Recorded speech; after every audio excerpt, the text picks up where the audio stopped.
ꯑꯌꯨꯛꯀꯤ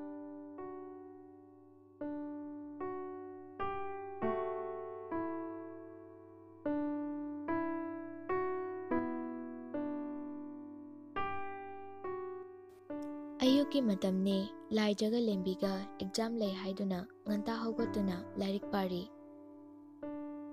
ꯄꯨꯟꯁꯤꯕ ꯑꯅꯤꯗꯨꯒꯤ ꯊꯣꯡꯖꯤꯜꯗꯒꯤ ꯑꯍꯝ ꯂꯥꯏꯔꯤꯛ ꯐꯕꯤꯌꯥꯅꯦ, ꯑꯝꯇ ꯆꯪꯖꯔꯛꯀꯦꯕ, ꯅꯅꯥꯏ ꯆꯥ ꯄꯨꯖꯔꯛꯏꯌꯦ. ꯂꯦꯝꯕꯤ ꯂꯥꯏꯔꯤꯛ ꯌꯦꯡꯂꯝꯕꯗꯒꯤ ꯃꯇꯩ ꯂꯥꯛꯄꯗꯨꯗ ꯂꯦꯡꯁꯤꯟꯕꯤꯔꯛꯑꯣ ꯑꯙꯥ ꯃꯣꯔꯥ, ꯆꯥꯗꯣ ꯁꯠ ꯂꯪꯁꯤꯜꯂꯛꯑꯣ, ꯋꯥꯔꯦꯅꯦ ꯑꯩꯈꯣꯏꯁꯦ.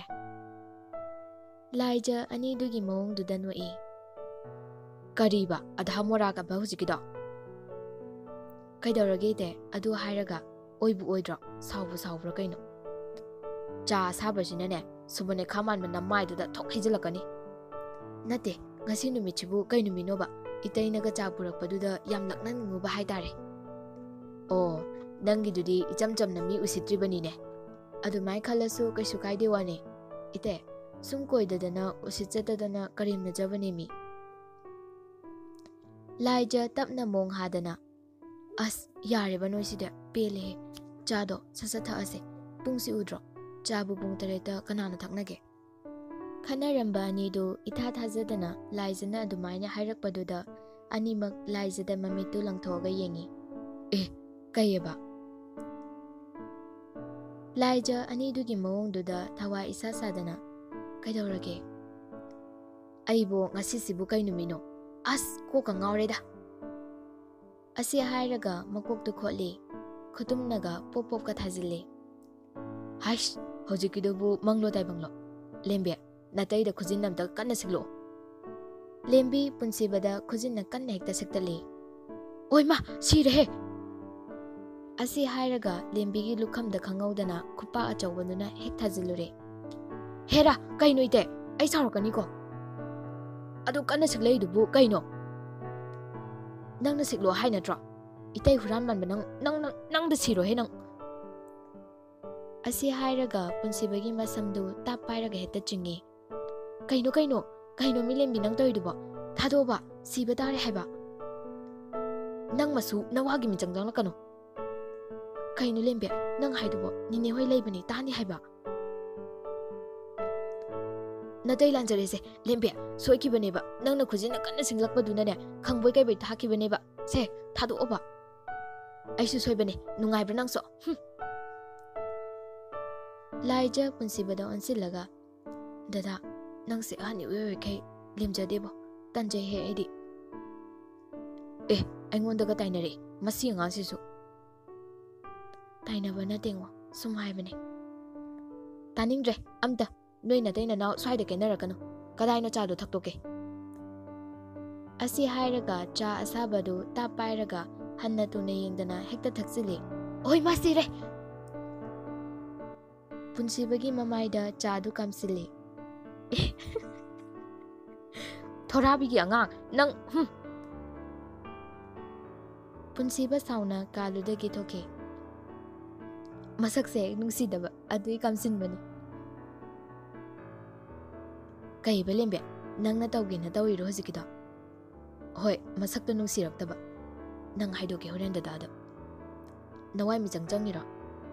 ꯅꯠꯇꯦ, ꯌꯥꯔꯦꯁꯦ. ꯑꯦꯛꯖꯥꯝ ꯆꯠꯄ ꯊꯦꯡꯈꯤꯅꯤ. ꯆꯥꯛ ꯊꯣꯡꯗꯣꯛꯎꯔꯁꯦ. ꯍꯣꯏ, ꯂꯥꯛꯑꯣ. ꯁꯣꯝꯗꯅ ꯀꯝꯗꯧꯔꯤ? ꯁꯣꯅꯤꯒ ꯀꯣꯔꯧꯒ ꯌꯦꯡꯍꯩꯗ꯭ꯔꯕ ꯐꯤꯕꯝ ꯑꯃꯗ ꯂꯩꯀꯥꯏ ꯃꯤ ꯎꯈꯤꯅꯤ ꯀꯥꯏꯅ ꯀꯤꯕꯤꯕ ꯅꯠꯇꯦ. ꯀꯣꯔꯧ, ꯅꯪ ꯂꯥꯏꯖ ꯍꯥꯏꯕ ꯑꯉꯥꯡꯗꯣ ꯅꯝꯗꯅ ꯂꯧꯔꯛꯑꯣ. ꯑꯗꯨꯒ ꯑꯩꯅ ꯄꯨꯟꯁꯤꯕꯗ ꯂꯩꯒꯦꯕ. ꯍꯣꯏꯕ, ꯑꯩꯕꯨ ꯅꯪ ꯍꯥꯏꯕ ꯀꯩ ꯌꯥꯗ꯭ꯔꯒꯦ? ꯑꯗꯣ ꯑꯄꯥꯝꯕ ꯂꯧꯅꯔꯦꯅ ꯏꯕꯥꯅꯤꯗꯤ ꯀꯃꯥꯏꯅ ꯇꯧꯕ? ꯏꯁ, ꯑꯗꯨꯝ ꯂꯣꯏꯅꯗꯣꯏꯅꯤ ꯀꯩꯅꯣ. ꯑꯗꯣ ꯊꯦꯡꯉꯦ, ꯄꯨꯡꯁꯤ 9 ꯇꯥꯔꯦ, ꯍꯧꯒꯠꯂꯁꯦ. ꯑꯁ ꯉꯥꯏꯈꯣꯕ. ꯌꯥꯔꯦ ꯈꯠꯂꯅꯨ. ꯂꯥꯛꯑꯣ, ꯆꯠꯅꯕ ꯇꯧꯔ ꯂꯥꯛꯑꯣ. ꯑꯅꯤꯗꯨ ꯋꯥꯔꯤ ꯁꯥꯟꯅꯔꯤꯉꯩꯗ ꯃꯄꯥꯟꯗ ꯃꯤ ꯂꯥꯡꯕꯒꯤ ꯃꯈꯣꯟ ꯇꯥꯔꯛꯏ.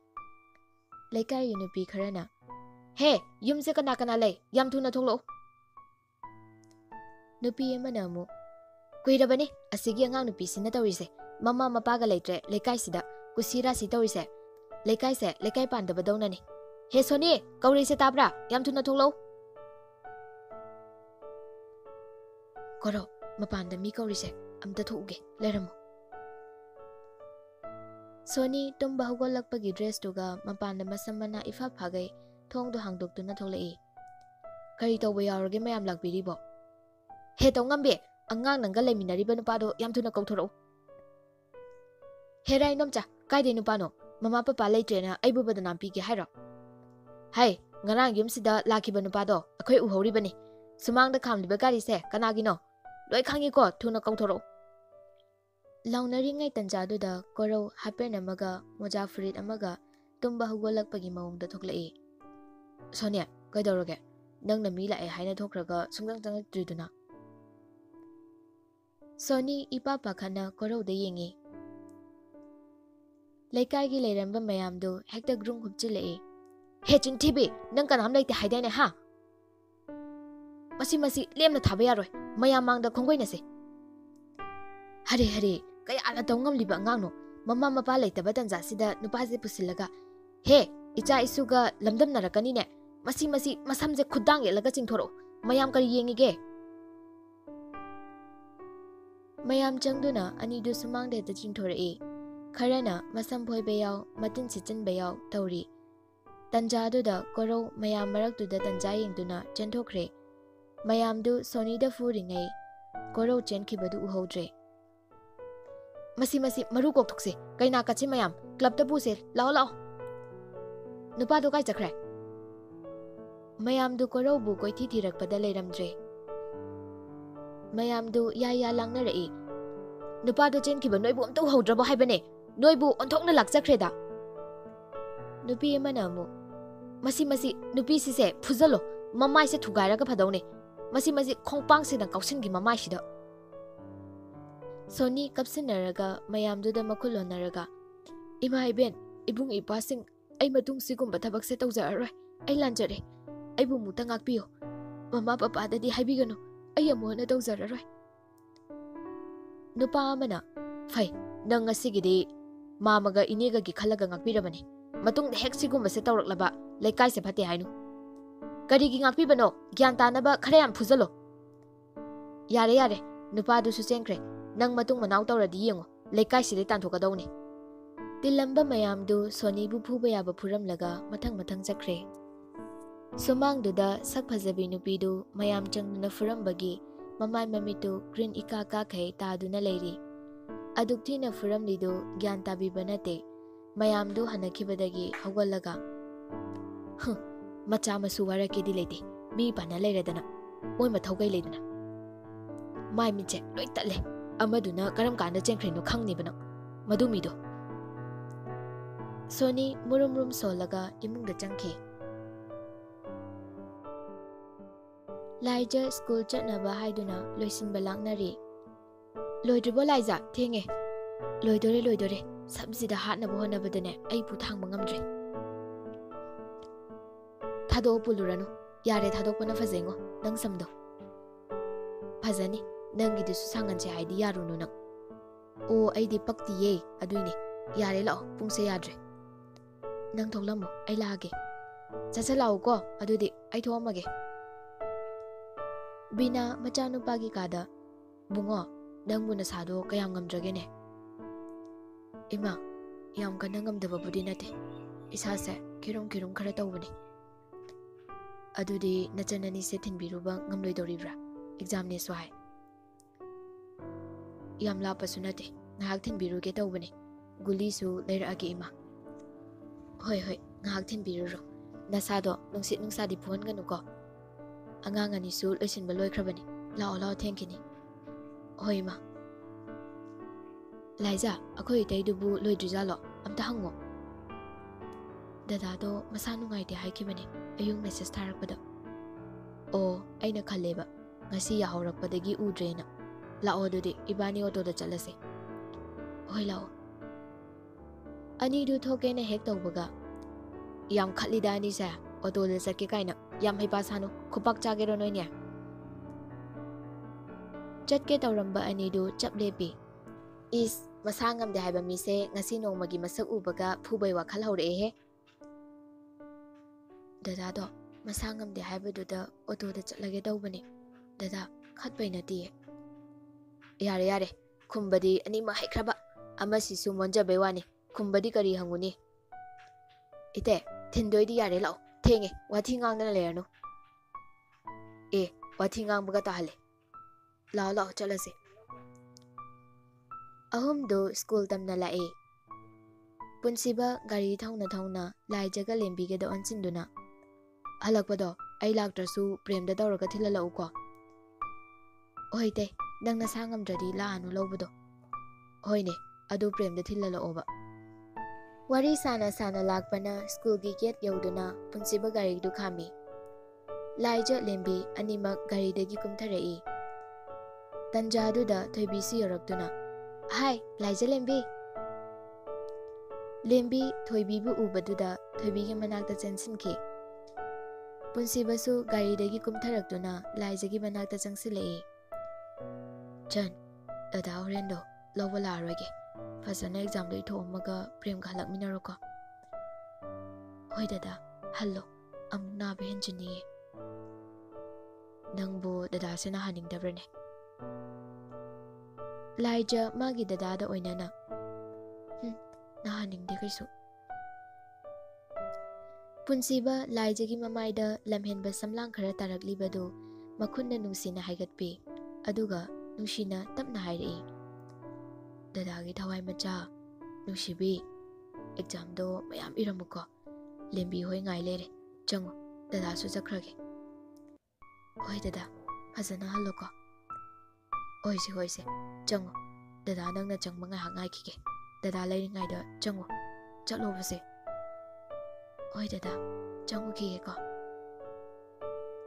Laija Lembi hoina leiriba domda laktuna. Lembi, Thoibi, changasilao. Thoibi Laija da langna rai. Yade ko midi dada naga sangbiko. Aisu asigumba dada ama pama ida. Nangdi pangaroi bema. Natraga Laija de khoi dai se hekmullo. Aduna paradra. Asumna marup ahumdo punna nokmine. Aduga exam hall manungda punna changminakhe.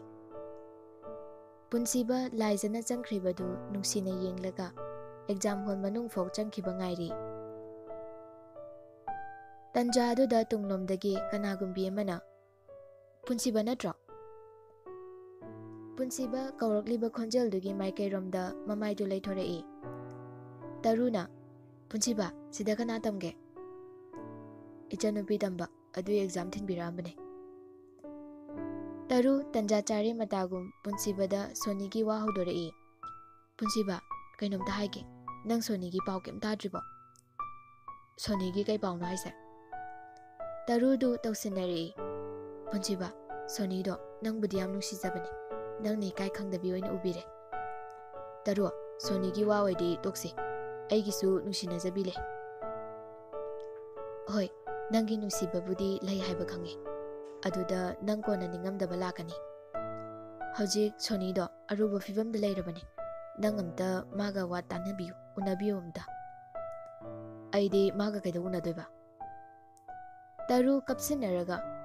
Sonido kanba ngamlaroidaba anaba mayam kana narabani.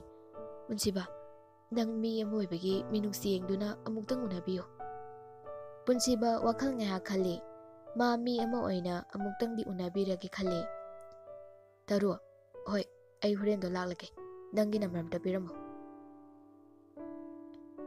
Taru thamoy nungda hautaba mino amanoi. Aduga mapanthok na di ulakte. Punsiba, thank you. Aigi number na. Taru, adudi ay huren laamdayda phone tawraklake. Ay suhan khrage ko. Hoi, ay su lehorage. Hoi adudi lehogo ko na ay halamage. Asi haiduna gari du thauduna chatke. Somde exam hall manungda Laija du pambum yam kana chongkhalai. Laija Thoibi da tapna chirol tawi. Thoibi, ay pambum se yam kana chonge. Kasu tawroi exam suloi dorasidi. Lembi tungdagi. Noyani chirol tawnai do kaino. Ha, exam do fazana yu. Laija ani duna dumna hairakpaduda tuminale. Nungthilgi pung ani tarakpa daida exam du loiraduna ahum du punna thoklai. Thoibina, Noy ani ngasidi hanba kamai tauba. Prem lakaniye, maga hankrage.